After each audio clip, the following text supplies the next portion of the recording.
TDAH serait à cause du sucre selon toi, comme les problèmes mentaux? Ma réponse est oui, un grand oui. On est d'accord que quand on est enfant, tout se construit. L'équilibre mental, l'équilibre émotionnel, le système immunitaire. Et cette construction, elle se fait dès le ventre de la mère. Le corps a besoin de nutriments essentiels, dont certains que lui-même ne peut pas produire. L'alimentation sera donc le moyen d'introduire ces nutriments à l'organisme pour qu'il fonctionne correctement. Ce qui va se passer quand on va donner des cochonneries à manger aux enfants, que ce soit le sucre, les aliments transformés ou autres, on va dire sur un rythme assez régulier, voire plusieurs fois par jour, ce qui va se passer, c'est qu'on va tout détraquer depuis la base.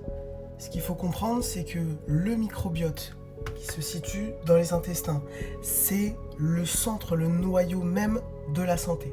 Dans ce microbiote, il y a les bonnes et les mauvaises bactéries. En plus de ces bactéries-là, il y a 500 millions de neurones qui sont directement connectés, reliés au cerveau. Ce qui va se passer, c'est que le sucre et les aliments transformés vont nourrir les mauvaises bactéries qui vont du coup se multiplier, et plus elles vont se multiplier, plus elles vont réclamer du sucre. Et comme je le disais, le microbiote est au centre de tout, de la gestion des émotions, de la gestion de l'intellect, du système immunitaire. Voilà, un microbiote déséquilibré, c'est une mauvaise santé. Et le fait, encore une fois, de donner cette nourriture-là à nos enfants, c'est leur fournir de mauvaises bases. De plus, ces aliments-là, certes, ne vont pas modifier directement l'ADN, mais ils vont avoir un rôle dans la modification des gènes, puisque cette alimentation va provoquer ce qu'on appelle un stress oxydatif.